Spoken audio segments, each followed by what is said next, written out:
Topic budget. Budget means financial plan for A defined period often 1 year. അതായത് ഒരു 1 ഇയറിലേക്ക് ഒരു firm അവരുടെ financial plan ചെയ്യുന്ന ആ ഒരു പ്ലാനിങ് ആണ് ബഡ്ജറ്റ് എന്ന് പറയുന്നത്. It includes planned sales volume and revenues, resource quantities, cost, expenses, assets, liabilities and cash flows. Which means ഈ ബഡ്ജറ്റ് എന്ന് പറയുന്നത് അതിൽ ഇൻക്ലൂഡ് ആയിട്ടുള്ള നമ്മുടെ റവന്യൂ, എക്സ്പെൻസ് എന്തൊക്കെയാണുള്ളത്, കോസ്റ്റ്, പിന്നെ റിസോഴ്സ് ക്വാണ്ടിറ്റി, പിന്നെ ലയബിലിറ്റീസ്, ക്യാഷ് ഫ്ലോ, അങ്ങനെയുള്ള കാര്യങ്ങൾ. ഫിനാൻഷ്യലി എന്തൊക്കെ പ്രോബ്ലംസ് ഉണ്ട്, എത്ര ബെനിഫിറ്റ്സ് നമുക്ക് എങ്ങനെയുള്ള ബെനിഫിറ്റ്സ് കിട്ടും, എത്ര അസറ്റ് നമുക്ക് കിട്ടും, അതുപോലെ എന്തൊക്കെ എക്സ്പെൻസ് ഉണ്ട്, അങ്ങനെയുള്ള ഫിനാൻഷ്യൽ ഓവറോൾ ഒരു പ്ലാനിങ് ആണ് ബഡ്ജറ്റ് എന്ന് പറയുന്നത്. Companies, government, families and other organization uses it to express strategic plans and activities in measurable terms. അതായത് ഒരു ബഡ്ജറ്റ് ഉണ്ടാക്കുക കമ്പനീസ്, അതുപോലെ ഗവൺമെൻറ് എല്ലാ ഇയറിലും ബഡ്ജറ്റ് അവതരിപ്പിക്കാമെന്ന് കിട്ടില്ല. അപ്പോൾ അത് അങ്ങനെ അവരുടെ ആ ഫിനാൻഷ്യൽ പ്ലാൻ ഒരു മെഷറബിൾ ടേമിൽ എക്സ്പ്രസ് ചെയ്യുന്നതാണ് budget. Project budget reflects the financial plan of the operation. Next ഇതിൻ്റെ ടൈപ്സ് ആണ് ബഡ്ജറ്റ്. 6 ടൈപ്സ് ഉണ്ട്. Sales budget, production budget, financial budget, overhead budget, personal budget and master budget. First one, sales budget. Sales budget it is an estimate expected total sale revenue and selling expense of the firm. അതായത് ഒരു ഫേമിൻ്റെ selling expense, അതേപോലെ എന്താ പറയുക total sale revenue, അവരുടെ ആ ഒരു ടോട്ടലായിട്ടുള്ള ആ ഒരു 1 ഇയറിലുള്ള അവരുടെ റവന്യൂ എന്താണ്, ആ സെയിൽ ചെയ്യുന്നത് വഴിയുള്ള അവരുടെ റവന്യൂ എന്താണ്, അല്ലെങ്കിൽ സെല്ലിംഗ് ചെയ്യുന്ന സമയത്തുള്ള അവരുടെ എക്സ്പെൻസ്, അങ്ങനെയുള്ള കാര്യങ്ങളാണ് ഈ ഒരു സെയിൽസ് ബഡ്ജറ്റിൽ ഇൻക്ലൂഡ് ആയിട്ടുള്ളത്. And is also known as nerve centre or backbone of the enterprise. അതായത് ഒരു എൻ്റർപ്രൈസ്, ഒരു ഫേമിൻ്റെ ബാക്ക് ബോൺ ആണ് ഈ സെയിൽ ബഡ്ജറ്റ് എന്ന് പറയുന്നത്. Starting point on which other budgets are based. ബാക്കി എല്ലാ ബഡ്ജറ്റും ഈ ഒരു സെയിൽസ് ബഡ്ജറ്റിനെ ബേസ് ചെയ്തുകൊണ്ടായിരിക്കും. കാരണം അവരുടെ മെയിൻ ഗുഡ്സ്, സർവീസസ് ഉണ്ട്, അത് എത്രത്തോളം സെൽ ചെയ്യുന്ന വഴി അവർക്ക് കിട്ടുന്ന റവന്യൂ, അങ്ങനെയുള്ള കാര്യങ്ങളാണ് സെയിൽസ് ബഡ്ജറ്റിൽ ഇൻക്ലൂഡ് ആയിട്ടുള്ളത്. Okay, it is forecasting of sales for the period both in quantity and value. അതായത് ഇവർ വാല്യൂ മാത്രമല്ല ക്വാണ്ടിറ്റി, എത്ര ക്വാണ്ടിറ്റി സെൽ ചെയ്യുന്നുണ്ട് എന്നുള്ള കാര്യവും, അതുപോലെ എത്ര വാല്യൂവിലാണ് സെൽ ചെയ്യുന്നതിനുള്ള കാര്യവും ഈ സെയിൽസ് ബഡ്ജറ്റിൽ ഫോർകാസ്റ്റ് ചെയ്യുന്നുണ്ട്. It shows that the product will be sold in what quantities and at what price. അത് എന്താണെന്ന് വെച്ചാൽ നമ്മൾ എത്ര ക്വാണ്ടിറ്റിയിലാണ് സോൾഡ് ഔട്ട് ചെയ്യുന്നത്, അതേപോലെ ഏത് പ്രൈസ് എന്ന് പറയുന്നത് നമ്മുടെ ഡിഫറെൻറ്റ് കണ്ടീഷനെ ബേസ് ചെയ്തിട്ടായിരിക്കും. ചിലപ്പോൾ സീസണൽ ഫ്ലക്ച്വേഷൻസ് ഉണ്ടാവും, അതുപോലെ അവിടുത്തെ അതിൻ്റെ ആവശ്യം, നെസസിറ്റി, നമുക്ക് ആവശ്യമില്ലാത്തൊരു സാധനമാണ് നമ്മൾ വിൽക്കുന്നതെങ്കിൽ അതിനവിടെ ഡിമാൻഡ് ഉണ്ടാവില്ല. അപ്പോൾ അങ്ങനെയുള്ള കാര്യങ്ങളൊക്കെ അതിൻ്റെ പ്രൈസിനെ ഡിപ്പെൻഡ് ചെയ്യും. സോ ആ പ്രൈസ്, എന്ത് പ്രൈസിലാണ് നമ്മൾ ഓരോന്നും സെൽ ചെയ്യുന്ന, ആ ഒരു സോൾഡ് ഔട്ട് ചെയ്യുന്ന ആ ഒരു പ്രൈസും ഈ സെയിൽസ് ബഡ്ജറ്റിലൂടെ നമുക്ക് കണ്ടുപിടിക്കാം. Forecast not only relates to total volume of sales but also its breakup product wise and area wise. ഈ സെയിൽസ് ബഡ്ജറ്റ് ഫോർകാസ്റ്റിംഗ് എന്ന് പറയുന്നത് സെയിൽസിൻ്റെ ടോട്ടൽ വോളിയം, എത്ര സെയിൽ ചെയ്ത് എന്നത് മാത്രമല്ല, പ്രൊഡക്റ്റ് വൈസും ഏരിയ വൈസും ഒരു ടോട്ടൽ ഓവറോൾ ഒരു ചെക്കിങ്, ഒരു അനാലിസിസ് നടക്കുന്നുണ്ട്. Okay, responsibility of making sales budget lies with the sales manager who takes into account of the following factors. അതായത് ഈ സെയിൽസ് ബഡ്ജറ്റ് ഉണ്ടാക്കാനുള്ള റെസ്പോൺസിബിലിറ്റി എന്നത് സെയിൽസ് മാനേജറാണ്. ഈ സെയിൽസ് മാനേജർ താഴെ പറയുന്ന ഫാക്ടേഴ്സിനെല്ലാം ബേസ് ചെയ്തുകൊണ്ടാണ് സെയിൽസ് ബഡ്ജറ്റ് ഉണ്ടാക്കുക. ആ ഫാക്ടേഴ്സ് ഏതൊക്കെയാണെന്ന് നോക്കാം. Past sale figure and trends. അതായത് മുമ്പ് ലാസ്റ്റിലുണ്ടായ ആ സെയിൽസിലുണ്ടായ സെയിൽ എങ്ങനെയായിരുന്നു, കഴിഞ്ഞ പ്രാവശ്യത്തെ സെയിൽ എങ്ങനെയായിരുന്നു, പിന്നെ അതിലുണ്ടായ ട്രെൻഡ്സ്, എവിടെയൊക്കെയാണ് ഡിമാൻഡ് കുറവ്, അങ്ങനെയുള്ള കാര്യങ്ങളൊക്കെയുള്ള ആ ഒരു ട്രെൻഡ് അതിനെ ബേസ് ചെയ്യും. അപ്പോൾ എന്തൊക്കെയാണ് മാറ്റം വരുത്തേണ്ടതെന്നുള്ളത് അതുവഴി നമുക്ക് മനസ്സിലാക്കാൻ പറ്റും. പിന്നെ എസ്റ്റിമേറ്റ്സ് ആൻഡ് റിപ്പോർട്ട്സ് ബൈ സെയിൽസ്മാൻ്റെ അടുത്തുനിന്നുണ്ടാവുന്ന എസ്റ്റിമേറ്റ്, അവരുടെ റിപ്പോർട്ട്സ്, അവരുടെ സജഷൻസ് കണക്കിലെടുത്തുകൊണ്ട് വേണം സെയിൽസ് ബഡ്ജറ്റ് ഉണ്ടാക്കേണ്ടത്. Then general economic conditions, economic condition എങ്ങനെയാണെന്ന് കൂടി നമ്മൾ കൺസിഡർ ചെയ്ത് വേണം ഉണ്ടാക്കാൻ. ദെൻ ഓർഡേഴ്സ് ഇൻ ഹാൻഡ്, എത്രത്തോളം ഓർഡേഴ്സാണ് നമ്മുടെ ഗുഡ്സിന് സപ്ലൈ ചെയ്യാൻ വേണ്ടി നമുക്ക് വരുന്ന ഓർഡേഴ്സ് എത്രയാണെന്ന് നോക്കണം. പിന്നെ സീസണൽ ഫ്ലക്ച്വേഷൻസ് എന്ന് പറയുന്ന സമയത്ത് ഇപ്പോൾ സപ്പോസ് ഡ്രസ്സൊക്കെ എടുക്കുകയാണെങ്കിൽ അതൊക്കെ ഒരു സീസൺ, വിഷു, ഓണം, അങ്ങനെയുള്ള സീസണൽ ഫ്ലക്ച്വേഷൻസ്, പിന്നെ അങ്ങനെയുള്ള ഓരോരോ സീസണലായിട്ട് ഫ്ലക്ച്വേഷൻസ് ഉണ്ടാകുന്നുണ്ട്. പിന്നെ നെക്സ്റ്റ് കോമ്പറ്റീഷൻ, അതായത് ഒരേ വസ്തു തന്നെ ഡിഫറെൻറ്റ് ഫേംസ് ഉണ്ടാക്കുന്നുണ്ട്. അപ്പോൾ അവിടെ ഒരു കോമ്പറ്റീഷൻ വന്നു. അപ്പോൾ അവർക്ക് നിലനിൽക്കാൻ എന്തെങ്കിലുമൊക്കെ മാറ്റം വരുത്തേണ്ടി വരും. അപ്പോൾ ആ കോമ്പറ്റീഷൻ, അവിടെ നിലനിൽക്കുന്ന ആ ഒരു കോമ്പറ്റീഷൻ. പിന്നെ ഗവൺമെൻറ് കൺട്രോൾ. ഗവൺമെൻറ് എന്ന് പറയുന്നത് ഓരോ ഫേമിൻ്റെ മുകളിലും കൺട്രോൾ വെക്കുന്നത്, ലൈസൻസിൻ്റെ കാര്യത്തിലായാലും ഒരുപാട് കാര്യത്തിൽ, ടാക്സ്, പിന്നെ അതുപോലെ ഒരുപാട് കാര്യത്തിൽ ഗവൺമെൻറ് കൺട്രോൾ ഉണ്ട്.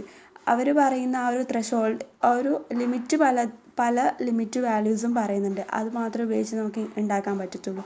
അങ്ങനെയുള്ള കാര്യങ്ങളൊക്കെ ബേസ് ചെയ്തിട്ടാണ് സെയിൽസ് മാനേജർ സെയിൽസ് ബഡ്ജറ്റ് ഉണ്ടാക്കുന്നത്. നെക്സ്റ്റ് ടൈപ്പ് ഓഫ് ബഡ്ജറ്റാണ് production budget. Production budget means it is prepared on the basis of sales budget. അതായത് സെയിൽസ് ബഡ്ജറ്റിൻ്റെ ബേസിസിലാണ് പ്രൊഡക്ഷൻ ബഡ്ജറ്റ് പ്രിപ്പയർ ചെയ്യുന്നത്. അതായത് സെയിൽസ് ബഡ്ജറ്റ് എന്ന് പറയുന്നത് ഒരു എൻ്റർപ്രൈസിൻ്റെ ബാക്ക് ബോൺ ആണെന്ന് പറഞ്ഞു. സോ അതിനെ ബേസ് ചെയ്തുകൊണ്ടാണ് ബാക്കി എല്ലാ ബഡ്ജറ്റും പ്രിപ്പയർ ചെയ്യുന്നത്. So it takes in to account the stock levels to be maintained. അതായത് നമ്മൾ ഒരു ഫേം മെയിൻറ്റെയിൻ ചെയ്യേണ്ട സ്റ്റോക്ക് ലെവലിനെ ബേസ് ചെയ്തുകൊണ്ടാണ് പ്രൊഡക്ഷൻ ബഡ്ജറ്റ് പ്രിപ്പയർ ചെയ്യുന്നത്. And contains manufacturing programs of the enterprise. ആ ഫേമിൻ്റെ മാനുഫാക്ചറിങ് പ്രോഗ്രാമിനെ ബേസ് ചെയ്യും. Okay, help in anticipating the cost of production. അതായത് പ്രൊഡക്ഷൻ കോസ്റ്റ് എത്രത്തോളം വരുമെന്ന് നമുക്ക് എക്സ്പെക്റ്റ് ചെയ്യാൻ പറ്റും ഈ ഒരു പ്രൊഡക്ഷൻ ബഡ്ജറ്റിലൂടെ. Nature of the production budget will differ from enterprise to enterprise. അതായത് ഓരോ ഫേമിനും ഓരോ എൻ്റർപ്രൈസിനും ഡിഫറെൻ്റ് ആയിട്ടുള്ള പ്രൊഡക്ഷൻ ബഡ്ജറ്റ് ആയിരിക്കും.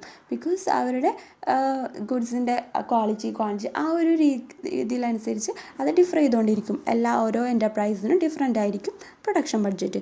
Next, for practical purpose overall budget should be divided into production per article per month looking into the estimate of likely quantity of demand. അതായത് practically നോക്കുകയാണെങ്കിൽ overall ബഡ്ജറ്റിനെ divide ചെയ്തിട്ടുണ്ടാകും, per monthly divide ചെയ്തിട്ടുണ്ടാകും.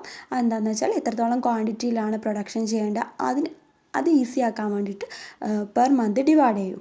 Okay, it is the responsibility of production department to adjust its production to sale forecast. അതായത് production ഡിപ്പാർട്ട്മെൻറ്റാണ് production budget ഉണ്ടാക്കുന്നത്. അപ്പോൾ അവരെന്ന് പറയുന്നത് സെയിൽസ് ഫോർകാസ്റ്റുമായിട്ട് അഡ്ജസ്റ്റ് ചെയ്യണം. ബിക്കോസ് സെയിൽ ഫോർകാസ്റ്റിലൂടെ നമ്മൾ എത്ര ക്വാണ്ടിറ്റിയാണ് ഉണ്ടാക്കേണ്ടതെന്നുള്ള കാര്യം ഫിക്സ് ചെയ്തു. അപ്പോൾ പ്രൊഡക്ഷൻ ഡിപ്പാർട്ട്മെൻറ്റ് പ്രൊഡക്ഷൻ എത്രത്തോളം പ്രൊഡ്യൂസ് ചെയ്യണം എന്നുള്ളത് സെയിൽ ഫോർകാസ്റ്റുമായിട്ട് അഡ്ജസ്റ്റ് ചെയ്യണം, മെയിൻറ്റെയിൻ ചെയ്ത് പോകണം. അപ്പോൾ രണ്ടും തമ്മിൽ നല്ല ഡിഫറൻറ്റ് വരികയാണെങ്കിൽ അവിടെ ഒരു ക്രൈസിസ് വരും. സോ പ്രൊഡക്ഷൻ ബഡ്ജറ്റ് എന്ന് പറയുന്നത് divided into several budgets. First one, material budget. Material budget means which fixes quantity, quality and cost of raw materials needed for uninterrupted production. അതായത് ഒരു ഫേമിൻ്റെ പ്രൊഡക്ഷൻ ഓപ്പറേഷനിൽ അൺഇൻറ്ററപ്റ്റഡ് ആയിട്ട് ഒരു തടസ്സവും കൂടാതെ ആ ഓപ്പറേഷൻ നടന്നു പോകണമെങ്കിൽ നമുക്ക് എത്ര ക്വാണ്ടിറ്റിയിലാണ് അല്ലെങ്കിൽ ഏത് ക്വാളിറ്റിയിലുള്ള മെറ്റീരിയൽസാണ് ആവശ്യം, അങ്ങനെയുള്ള കാര്യങ്ങൾ, അതിനു ചിലവാകുന്ന കോസ്റ്റ്, അങ്ങനെയുള്ള കാര്യങ്ങളാണ് മെറ്റീരിയൽ ബഡ്ജറ്റിൽ വരുന്നത്.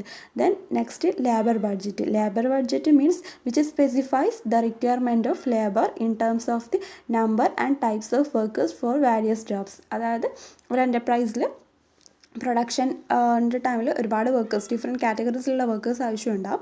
അപ്പോൾ ഏതൊക്കെ ടൈപ്പിലുള്ള ജോബാണുള്ളത്, അപ്പോൾ അതിൽ എത്ര വർക്കേഴ്സിന് വീതം ആവശ്യമുണ്ട്, അപ്പോൾ ആ നമ്പറാണ്, എത്ര നമ്പേഴ്സ് ഓഫ് വർക്കേഴ്സ്, ആ നമ്പറിൻ്റെ ടേമിലാണ് ഇവിടെ ഇൻഡിക്കേറ്റ് ചെയ്യുക. സോ അതാണ് ലേബർ ബഡ്ജറ്റ്. നെക്സ്റ്റ് എന്ന് പറയുന്നത് plant and equipment budget. Plant and equipment budget means which lays down needs of machine, equipment and tools including repair and maintenance. അതായത് നമ്മുടെ പ്രൊഡക്ഷൻ്റെ സമയത്ത് നമുക്ക് ആവശ്യമായിട്ടുള്ള മെഷീൻസ് ഉണ്ടാവും, എക്യുപ്മെൻറ്റ്സ് ഉണ്ടാവും, ടൂൾസ് ഉണ്ടാവും. അപ്പോൾ അതിൻ്റെ റിപ്പയർ ആൻഡ് മെയിൻ്റനൻസിന് എത്ര കോസ്റ്റ് ആവും, അങ്ങനെയുള്ള കാര്യങ്ങളാണ് ഈ പ്ലാന്റ് ആൻഡ് എക്യുപ്മെൻറ്റ് ബഡ്ജറ്റിൽ ഇൻക്ലൂഡ് ആയിട്ടുള്ളത്. നെക്സ്റ്റ് എന്ന് പറയുന്നത് research and development budget, which specifies the estimated cost on research and development for developing new products and for improving existing once.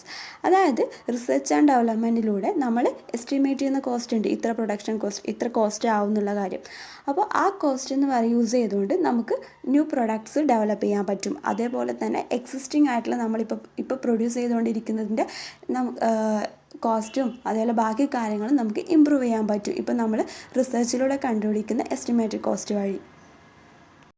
Next type ബഡ്ജറ്റാണ് financial budget. This shows requirement of capital for both long term and short term needs of the enterprise at various points of time in future. അതായത് ഫ്യൂച്ചറിലേക്കുള്ളൊരു view ആണ്. ക്യാഷിൻ്റെ capital കോസ്റ്റിൻ്റെ ആ ഒരു requirement എത്രത്തോളം ഉണ്ടാകുന്നു. അതായത് ഒരു ഫേമിന് ലോങ് ടേം ആയിട്ടും ഷോർട്ട് ടേം ആയിട്ടും വ്യൂ ചെയ്യുന്ന സമയത്ത് ഫ്യൂച്ചറിൽ എത്ര ക്യാപിറ്റൽ റിക്വയർമെൻറ്റ് ഉണ്ടാവും എന്നുള്ള കാര്യമാണ് ഫിനാൻഷ്യൽ ബഡ്ജറ്റിലൂടെ എക്സ്പ്രസ് ചെയ്യുന്നത്. Objective to ensure regular supply of adequate funds at the right time. Important part is cash budget. എന്താ പറയുന്നതെന്ന് വെച്ചാൽ നമ്മൾ റൈറ്റ് ടൈമിൽ ഒരു പ്രോപ്പർ വർക്കിംഗ്, ഒരു ഫേമിൻ്റെ പ്രോപ്പർ വർക്കിംഗ് എൻഷുർ ചെയ്യണമെങ്കിൽ അഡിക്വേറ്റ് സപ്ലൈ ഓഫ് ക്യാഷ് ഉണ്ടായിരിക്കണം. അപ്പോൾ റൈറ്റ് ടൈമിൽ adequate supply of cash ensure ചെയ്യണം. അതാണ് main objective of financial budget എന്ന് പറയുന്നത്. അപ്പോൾ cash budget contains estimated receipts and payment of cash over the specified future period, which means cash budget എന്ന് പറയുന്നത് ഇറ്റ് കണ്ടെയ്ൻസ് നമ്മുടെ ഒരു സ്പെസിഫൈഡ് പീരിയഡിൽ നമുക്ക് ഒരു ഫേമിന് ആവശ്യമായിട്ടുള്ള പേയ്മെൻറ്റ്, അതുപോലെ റിസീപ്റ്റ്സ്, എത്ര ക്യാഷാണ് ഇൻവെസ്റ്റ് ചെയ്യേണ്ടത്, എത്ര ക്യാഷ് ആവശ്യമായിട്ട് വരും പ്രൊഡക്ഷന് വേണ്ടിയിട്ട്, ആ ഒരു ബഡ്ജറ്റാണ് ഉണ്ടാവുക. It serves as an effective device for control and coordination of activities that involves receipts and payment of the cash. അതെന്താ പറയുന്നതെന്ന് വെച്ചാൽ നമ്മൾ ഒരു പേയ്മെൻറ്റ് ആൻഡ് റിസീപ്റ്റ് ആക്ടിവിറ്റീസ് ഒരു പ്രോപ്പറായിട്ടൊരു ഫേമിൻ്റെ വർക്കിങ്ങിന് വേണ്ടിയിട്ട് അതിനാവശ്യമായിട്ടുള്ള പേയ്മെൻറ്റ് ഉണ്ടാവും. അപ്പോൾ അത് കൺട്രോൾ ചെയ്യണം, കോർഡിനേറ്റ് ചെയ്യാനും വേണ്ടിയിട്ട് യൂസ് ചെയ്യുന്ന ഒരു എഫക്റ്റീവ് ഡിവൈസാണ് ഈ ക്യാഷ് ബഡ്ജറ്റ് അല്ലെങ്കിൽ ഫിനാൻഷ്യൽ ബഡ്ജറ്റ് എന്ന് പറയുന്നത്. Okay, it helps to detect possible shortage or excess of cash in business. അതായത് ഒരു ബിസിനസ്സിൽ ചിലപ്പോൾ ഷോർട്ടേജ് സംഭവിക്കും ക്യാഷിൽ. നമ്മൾ വിചാരിച്ച പോലെ നമുക്ക് ക്യാഷ് യൂസ്ഫുൾ ആവുന്നില്ല. ചിലപ്പോൾ നമ്മൾ വിചാരിച്ചതിനേക്കാളും ആവശ്യമായിട്ട് വരും. ചിലപ്പോൾ ഒരു ഷോർട്ടേജ് ഉണ്ടാവും. ഓക്കെ, അല്ലെങ്കിൽ ചിലപ്പോൾ എക്സസ് ഓഫ് ക്യാഷ്, നമുക്ക് ക്യാഷ് എക്സസ് ആയിട്ടുള്ള ക്യാഷ് ഉണ്ടാവും. ചിലപ്പോൾ അത് എവിടെയാണെന്ന് നമ്മൾ മനസ്സിലാക്കണം, അത് ഡിറ്റക്റ്റ് ചെയ്യണം. ആ ഒരു ഏത് ഒരു സ്റ്റെപ്പിലാണ് അങ്ങനെ ആ ഒരു എന്താ പറയുക, നമ്മൾ എസ്റ്റിമേറ്റ് ചെയ്തതിനേക്കാൾ അവിടെ ഒരു ഡിഫറൻറ്റ് വരുന്നതെന്നുള്ള കാര്യം ഡിറ്റക്റ്റ് ചെയ്യാൻ വേണ്ടിയിട്ട് ഈ ഫിനാൻഷ്യൽ ബഡ്ജറ്റ് ഹെൽപ്പ് ചെയ്യും. കാരണം പ്രോപ്പറായിട്ടുള്ള പ്ലാൻ, നമ്മുടെ ഫിനാൻഷ്യലി നമുക്ക് എവിടെയൊക്കെ ചിലവാകും, എത്ര ചിലവാകും, അങ്ങനെയുള്ള പ്രോപ്പർ പ്ലാനിങ് ആണ് ഫിനാൻഷ്യൽ ബഡ്ജറ്റിലൂടെ നമുക്ക് കിട്ടുക. Also contains estimates of firms profits and expenditure, that is the operating budget. അതായത് നമുക്ക് ഈ ഫിനാൻഷ്യൽ ബഡ്ജറ്റിലൂടെ നമുക്ക് എത്ര പ്രോഫിറ്റ് കിട്ടും, അതുപോലെ എത്ര എക്സ്പെൻഡിച്ചർ, എത്ര ചിലവാകും, ആ കാര്യം നമുക്ക് ഈ ഫിനാൻഷ്യൽ ബഡ്ജറ്റിലൂടെ മനസ്സിലാക്കാൻ പറ്റും.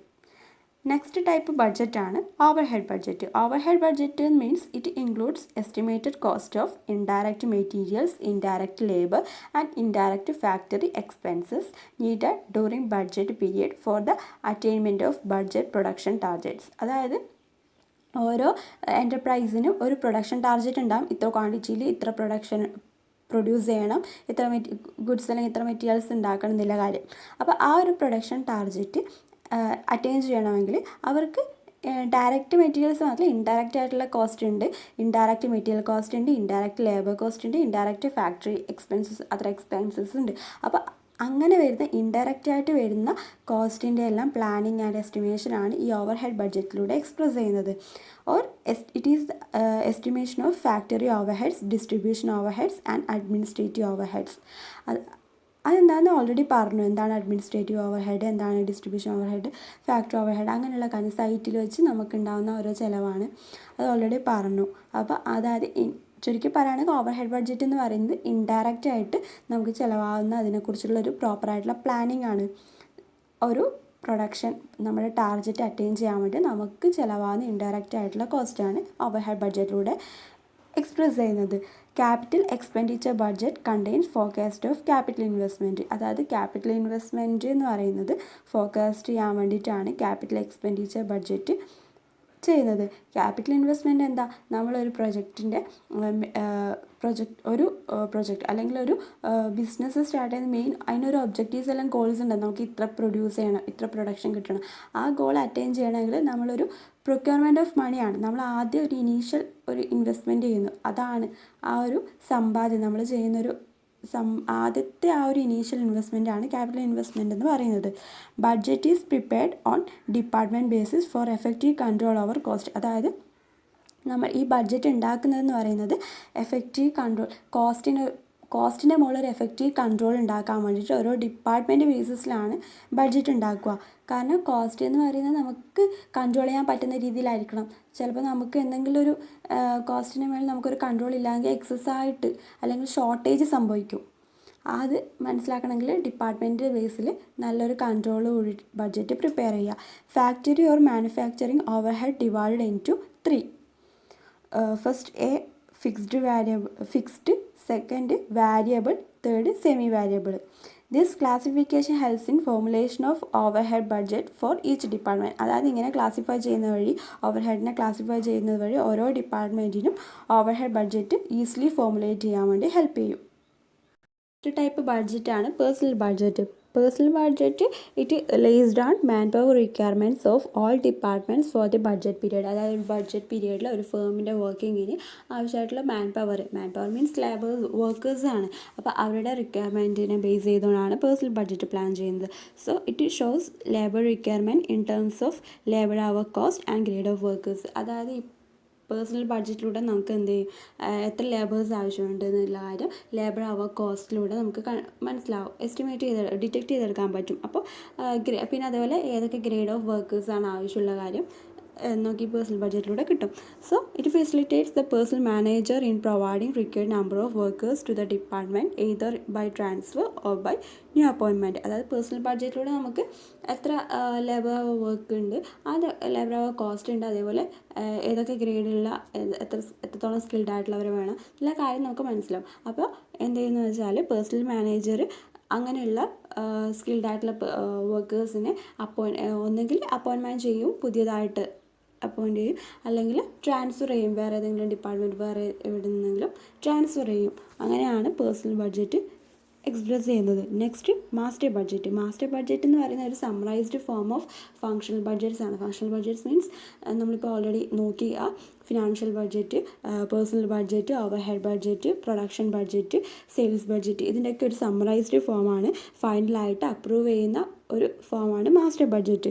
The institute of cost and management accounts England defines master budget as the summary budget incorporating all the functional budget which is finally approved, adopted and applied. അതായത് ഫൈനലി അപ്രൂവ് ചെയ്യുന്ന ഒരു ഫങ്ഷണൽ ബഡ്ജറ്റ്സിൻ്റെ summarised ഫോമാണ് master budget. And is prepared by consulting department. അതായത് ഒരു ഒരു എൻ്റർപ്രൈസിൻ്റെ ഒരു senior ആയിട്ടുള്ള ഒരു ഡിപ്പാർട്ട്മെൻറ്റ് ഉണ്ടാകും, ഡയറക്ടേഴ്സ്, മെമ്പർ ഓഫ് ഡയറക്ടർ, അവരാണ് ഈ മാസ്റ്റർ ബഡ്ജറ്റ് പ്രിപ്പയർ ചെയ്യുന്നത്. Summarised budget incorporating all functional budgets. അത് ഓൾറെഡി പറഞ്ഞു, എല്ലാ ഫങ്ഷണൽ ബഡ്ജറ്റിന് സമ്മറൈസ്ഡ് ഫോം ആയിരിക്കും master budget. Project comprehensive picture of proposed activities and anticipated results during budget period. അതായത് ഈ budget പീരീഡിൽ നമുക്ക് കിട്ടാൻ പോകുന്ന റിസൾട്ട്, ഔട്ട്കം എന്തൊക്കെയാണ്, നമ്മുടെ എക്സ്പെൻഡിച്ചർ, ഓവറോൾ ആയിട്ടുള്ള ഒരു അനാലിസിസ് ആയിരിക്കും ഈ മാസ്റ്റർ ബഡ്ജറ്റിലൂടെ നമുക്ക് കിട്ടുക, എക്സ്പ്രസ് ചെയ്യുക.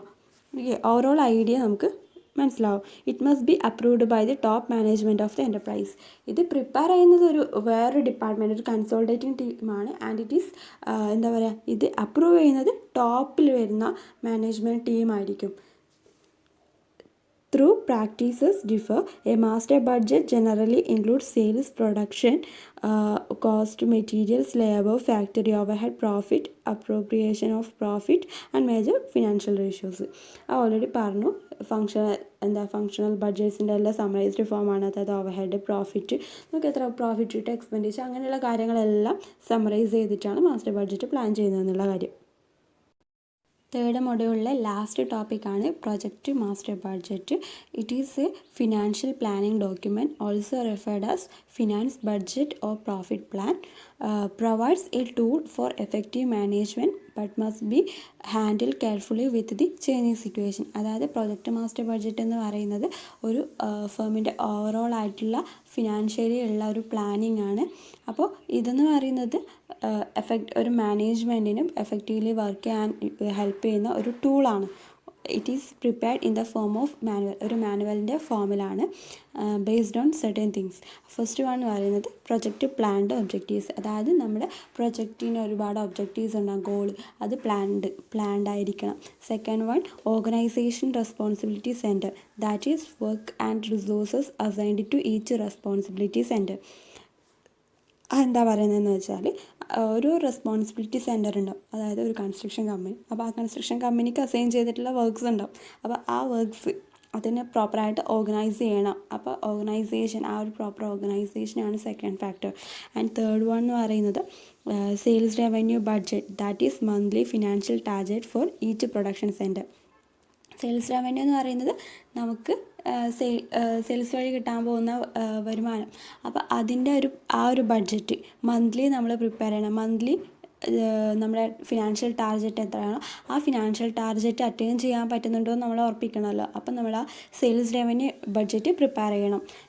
Fourth one production cost budget, that is direct and indirect cost. Production cost budget എന്ന് പറയുമ്പോൾ നമുക്ക് നമ്മുടെ എന്താ പറയുക, ഔട്ട്പുട്ട് എന്താ, നമ്മൾ ഉണ്ടാക്കേണ്ടത് എന്താണോ അതിൻ്റെ പ്രൊഡക്ഷന് നമുക്ക് എത്രത്തോളം കോസ്റ്റ് ഉണ്ടാവും നോക്കണം. അത് ഡയറക്റ്റും ആവാം ഇൻഡയറക്റ്റ് കോസ്റ്റും ആവാം. അപ്പോൾ ആ പ്രൊഡക്ഷൻ കോസ്റ്റ് നമ്മൾ ഓൾറെഡി എസ്റ്റിമേറ്റ് ചെയ്യണം. And fifth one project general and administration expense budget. Project general and administration budget means overall site administration and head office expenses ആണ്. അതെന്താണ് നമ്മൾ ഓൾറെഡി പറഞ്ഞു, നമ്മുടെ സൈറ്റിൽ വെച്ചിട്ട് നമുക്ക് ഒരുപാട് ചിലവുണ്ടാവും. പിന്നെ അതുപോലെ ഹെഡ് ഓഫീസ്, മെയിനായിട്ടുള്ള കൺസ്ട്രക്ഷൻ ആ ഒരു കമ്പനിയിൽ നമുക്ക് ഒരുപാട് ലീഗൽ എക്സ്പെൻസ്, പിന്നെ ലൈസൻസിങ്, ടാക്സസ്, അങ്ങനെ ഒരുപാട് എക്സ്പെൻസ് ഉണ്ട്. അപ്പോൾ ആ ഒരു ഹെഡ് ഓഫീസ് എക്സ്പെൻസസും ഒക്കെയാണ് പ്രൊജക്ട് ജനറൽ ആൻഡ് അഡ്മിനിസ്ട്രേഷൻ എക്സ്പെൻസിൽ വരുന്നത് ആ ഒരു ബഡ്ജറ്റിൽ. Next sixth one budgeted financial forecast, profit and loss statement, cash flow forecast, balance sheet forecast. അതെന്താണെന്ന് വെച്ചാൽ നമ്മുടെ ഓവറോൾ ഫിനാൻഷ്യൽ ഫോർകാസ്റ്റ് ചെയ്യണം. അതെന്താ, നമ്മുടെ നമുക്ക് വരാൻ പോകുന്ന പ്രോഫിറ്റ് ലോസ് സ്റ്റേറ്റ്മെൻറ്റ്, പിന്നെ അതുപോലെ ക്യാഷ് ഫ്ലോ എങ്ങനെയാണ് പ്രോപ്പറായിട്ടുള്ള ക്യാഷ് ഫ്ലോ ഫോർകാസ്റ്റ് ചെയ്യണം. പിന്നെ ബാലൻസ് ഷീറ്റ് ഫോർകാസ്റ്റ് ചെയ്യണം. നെക്സ്റ്റ് എന്ന് പറഞ്ഞാൽ പ്രൊജക്റ്റ് ബഡ്ജറ്റ് ടൈപ്സ് ആണ്. First one direct expenses schedule. Direct expenses schedule include ചെയ്യുന്നത് subcontract budget, resource hiring budget, technical investigation budget. Next material usage ഷെഡ്യൂളിൽ material purchase, material inventory, administrative materials, maintenance material. Next manpower expense ഷെഡ്യൂളിൽ management, supervision, administrative staffs, maintenance operation staffs ആണ്. And next വരുന്നത് plant and equipment schedule. അതിൽ direct equipment, indirect equipment, administrative vehicles, repair and maintenance. And last one indirect expenses ഷെഡ്യൂളിൽ ജനറലായിട്ട് technical administration, commercial facilities, okay, general administration, അങ്ങനെയുള്ള കാര്യങ്ങളൊക്കെയാണ് project budget ടൈപ്പിൽ വരുന്നത്.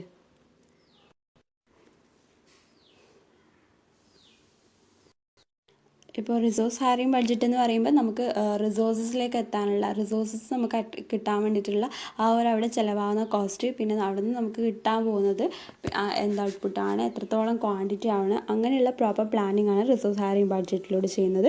പിന്നെ ടെക്നിക്കൽ ഇൻവെസ്റ്റിഗേഷൻ, നമ്മുടെ പ്രൊജക്റ്റിനെ ബേസ് ചെയ്തിട്ട് നമുക്ക് ഇൻവെസ്റ്റിഗേഷൻ എന്തെങ്കിലും പ്രോപ്പറായിട്ടുള്ള ഐഡിയ കിട്ടണമെങ്കിൽ സ്കിൽഡായിട്ടുള്ള ടെക്നിക്കൽ സ്കിൽസ് യൂസ് ചെയ്തിട്ട് പ്രോപ്പർ ഇൻവെസ്റ്റിഗേഷൻ വേണം. അപ്പോൾ അതിൻ്റെ ആ ഒരു പ്ലാനിങ് ആണ് ടെക്നിക്കൽ ഇൻവെസ്റ്റിഗേഷൻ ബഡ്ജറ്റ് എന്ന് പറയുന്നത്. പിന്നെ മെറ്റീരിയൽ പർച്ചേസ് റിലേറ്റിംഗ് ആയിട്ടുള്ള കോസ്റ്റ്, നമുക്ക് എത്രത്തോളം റോ മെറ്റീരിയൽ, അതിൻ്റെ ക്വാണ്ടിറ്റി, ക്വാളിറ്റി, അങ്ങനെയുള്ള കാര്യങ്ങളാണ്. Material inventory, then maintenance. ഈ മെറ്റീരിയൽസ് കളക്ട് ചെയ്താൽ മാത്രം പോരാ, അതിൻ്റെ മെയിൻ്റനൻസ്, പ്രോപ്പർ മെയിൻ്റനൻസും കൂടി എൻഷുർ ചെയ്യണം. പിന്നെ മാനേജ്മെൻറ്റ്, സൂപ്പർവിഷൻ എന്ന് പറയുമ്പോൾ നമ്മുടെ ഓവറോൾ വർക്കിംഗ് എങ്ങനെ പോകുന്നു ഡീറ്റെയിൽഡ് ആയിട്ടുള്ള ആ ഒരു സൂപ്പർവിഷനാണ് മാൻ പവർ എക്സ്പെൻസ് ഷെഡ്യൂൾ വരുന്ന സൂപ്പർവിഷൻ കൊണ്ട് ഉദ്ദേശിക്കുന്നത്. അതെന്ന് വെച്ചാൽ പ്രോപ്പർ സ്റ്റാഫിൻ്റെ ആ ഒരു പ്രോപ്പർ വർക്കിംഗ്, അതാണ് മാൻ പവർ എക്സ്പെൻസ് ഷെഡ്യൂൾ വരുന്നത്. പിന്നെ പ്ലാന്റ് ആൻഡ് എക്യുപ്മെൻറ്റ് ഷെഡ്യൂൾ വരുന്ന ഡയറക്റ്റ് എക്യുപ്മെൻറ്റ്, നമ്മൾ ഡയറക്റ്റ് കോസ്റ്റ് പറഞ്ഞ് അതിൽ ഡയറക്റ്റ് വർക്കേഴ്സ് ഉണ്ട്. ഡയറക്റ്റ് വർക്കേഴ്സ് എന്ന് പറയുമ്പോൾ മേജർ വർക്ക്സിൽ ഇൻക്ലൂഡ് ആയിട്ടുള്ള, അപ്പോൾ അവർ യൂസ് ചെയ്യുന്ന എക്യുപ്മെൻറ്റ്സും ടൂൾസ് അതിൻ്റെയൊക്കെ പ്രോപ്പറായിട്ടുള്ള മെയിൻ്റെനൻസൊക്കെയാണ് ഉദ്ദേശിക്കുന്നത്. പിന്നെ ഇൻഡയറക്റ്റ് ആയിട്ട് യൂസ് ചെയ്യുന്നത് ടെക്നിക്കൽ അഡ്മിനിസ്ട്രേഷനും, നമ്മൾ ഇൻഡയറക്റ്റ്ലി യൂസ് ചെയ്യുന്ന ഒരുപാട് കാര്യങ്ങളുണ്ടാകും. അപ്പോൾ അതിൻ്റെ പ്രോപ്പറായിട്ടുള്ള പ്ലാനിങ് ആണ് ഇൻഡയറക്റ്റ് എക്സ്പെൻസ് ഷെഡ്യൂളിൽ കൊണ്ട് ഉദ്ദേശിക്കുന്നത്.